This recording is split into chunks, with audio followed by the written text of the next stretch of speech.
কথায় শাকিব খানের গোপনাঙ্গ কেটে ফেলেছেন স্ত্রী। ভাই এই পাগল মহিলা কি করছে? জুনিয়র সাকিবের বাংলা লিংক টাওয়ার কেটে ফেলছে। এর মানে জুনিয়র সাকিবের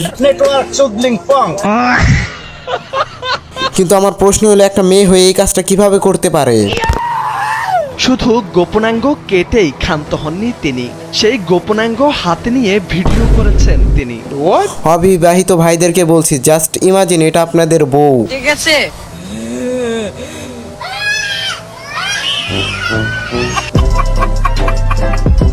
হে গাইস, আসসালামু আলাইকুম, ওয়েলকাম টু রোস্টার রফি। তো তারপর বলো কেমন আছো তোমরা? বরাবর মতো নতুন একটি ভিডিওতে হাজির হয়ে গেলাম আমরা। ভাই আমি ঘরেই ছিলাম আর ভাবতাছিলাম আমি এখন আমার বাপ মায়ের কাছে আমার বিয়ের কথাটা বলি। ভাই বিশ্বাস করেন আমি অনেক খুশি ছিলাম,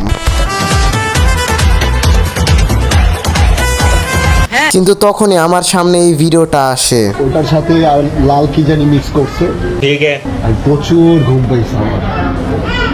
সেই ঘুমে ঘুমে আমাকে আমার গোপন অঙ্গ কেটে সে পালাইছে। ভাই বিয়ে শাদী ক্যান্সেল, আমি যে অবিবাহিত এটার জন্য।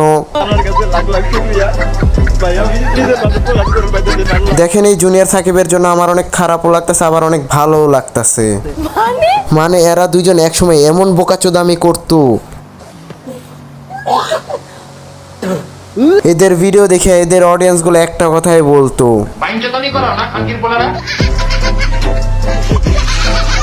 একবার চিন্তা করেন এই বস্তির মেয়ে কোন লেভেলের খাটা। নিজের স্বামীর টুনটুনি কেটে ওটা নিয়ে আবার টিকটক ভিডিও বানায়। এই মেয়েটার চেহারা দেখলে বোঝা যায় এই মেয়েটা মাদকে আসক্ত। নেশাখোর মেয়ে না হলে এই কাজটা জীবনেও করতে পারতো না। সত্যি কথা বলতে আমি এদেরকে চিনি না, আমি আগে এদের দুই একটা ভিডিওই দেখছিলাম, আর এদের মাঝে এত বড় ঝগড়া কেমনে হয়েছে ওইটাও জানি না। কিন্তু ভাই ছেলেটা যত বড়ই ভুল করুক না কেন, মেয়েটার এই কাজ করাটা একদমই ঠিক হয়নি। ছেলেটার কিন্তু একদম পুরো জীবনটাই শেষ।